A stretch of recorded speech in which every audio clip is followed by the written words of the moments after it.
यार मसलक के आला हजरत का नारा दुनिया लगा रही है और इस कौम के हलक सूख जाते नारा लगाते लगाते, लेकिन कभी आला हजरत को करीब से पढ़ा भी है हमने।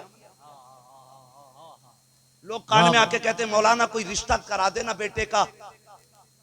तुम तो हिंदुस्तान में घूमते हो, कोई बराबरी का आदमी देख लेना।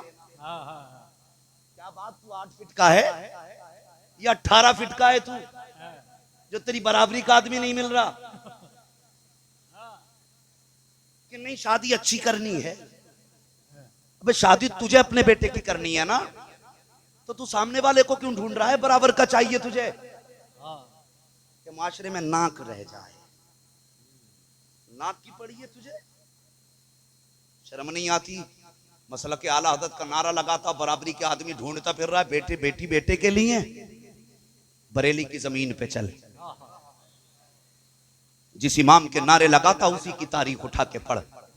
मेरे इमाम की जिंदगी के आखिरी अय्याम में तबीयत बहुत ज्यादा खराब है। तबीयत इतनी खराब कि खाने पीने तक में परहेज है। एक दिन मलिकुल उलमा के साथ आप बाहर बैठे हुए थे। एक बच्चा आया, तवज्जो से सुनना यार। एक बच्चा आया, आके कहता बड़े मौल साहब। क्या जुमला कहा उसने? बोल दो यार। बड़े मौल साहब। मुझे मालूम है समंदर शोर नहीं मचाता है, मैं ये जानता हूँ। आप दादा हैं तो सुभान अल्लाह नहीं बोलेंगे, लेकिन मुझे भी परवाह नहीं है। अल्लाह का शुक्र अदा करो, ऐसा मौलवी मिला जिसे यही फिक्र नहीं तुम करना क्या चाहते हो, अपनी कह के जाएगा। याद रखो। उसने कहा बड़े मौल साहब, अगर आज के दौर में कोई मुझे कह दे ना मौल साहब, तो मेरी गर्दन ही नहीं उठती। मैं सोचता हूँ मुझे थोड़ी कह रहा होगा कोई छोटा मोटा। सही बात।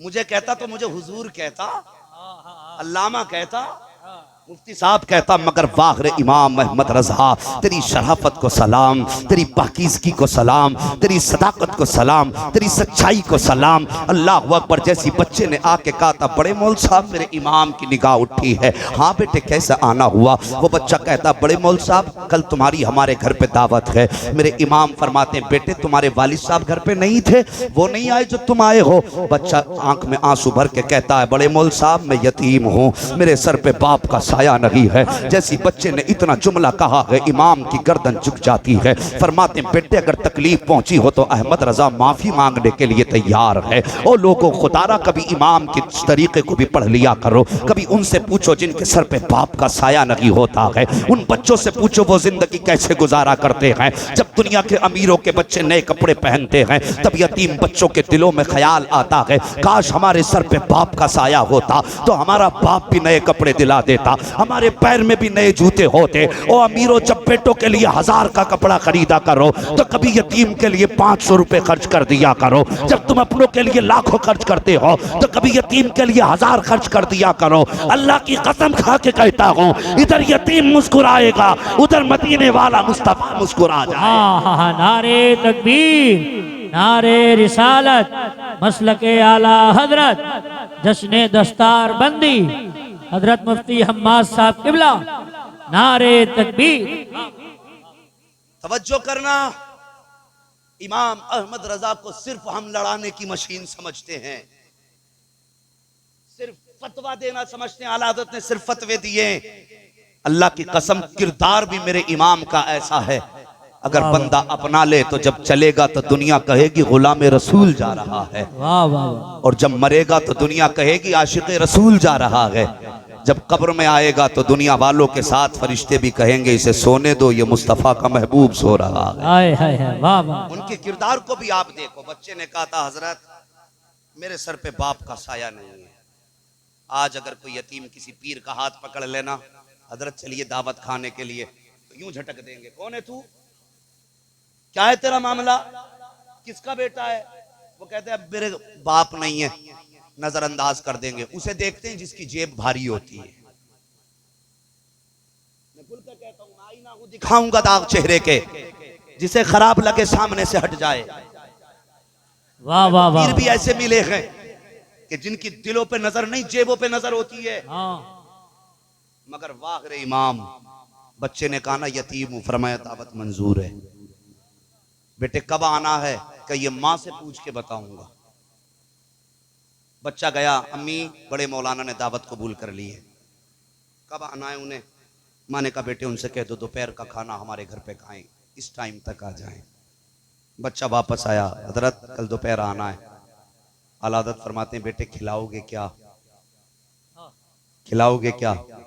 उसने कहा हजरत अपना तो देसी खाना है, बेसन की रोटी है, चने का साग है। मेरे इमाम मुस्कुराए, फरमाया आएंगे। हजरत मलिकुल उलमा कहने लगे हुजूर परहेज है इससे। डॉक्टर ने कहा एक लुकमा भी आपके लिए जहर की तरह काम करेगा। मेरे इमाम चुप हो गए। अगले दिन दोपहर का वक्त आया, आला हजरत गए और वो रहने वाला यतीम कहाँ का था? बिहारीपुर पुलिस चौकी ढाल पे उसका मकान था।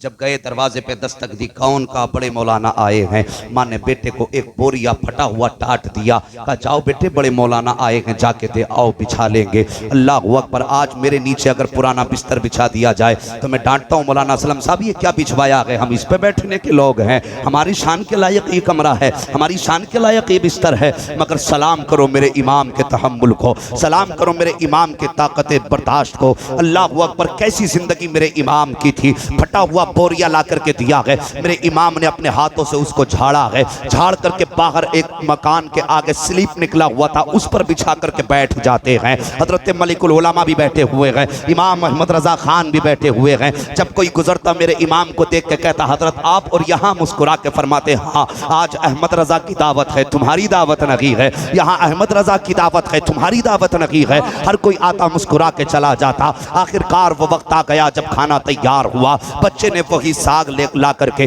बेसन की रोटी ला करके दस्तरखान पे रख दी है। हजरत मलिकुल उलमा फरमाते मैंने इमाम से कहा था आका सिर्फ एक लुकमा खा लीजिए, सिर्फ एक लुकमा खा लीजिए ताकि बच्चे का कहना हो जाए। कब मैं तो कहता रहा, लेकिन इमाम का परहेज बड़ा सख्त था। लेकिन उस दिन मेरे इमाम ने 1.5 रोटी खाई है, एक लुकमा नहीं खाया है, 1.5 रोटी खाई है। जब खा के चले थे मलिकुल उलमा कहते हैं हजरत बात समझ में नहीं आई है, आपका परहेज इतना सख्त है कि आपके लिए जहर बताया गया है। आज आपने अपनी जरूरत से ज्यादा ये रोटी खाई है, अगर तबीयत को नुकसान दे गई तो क्या होगा?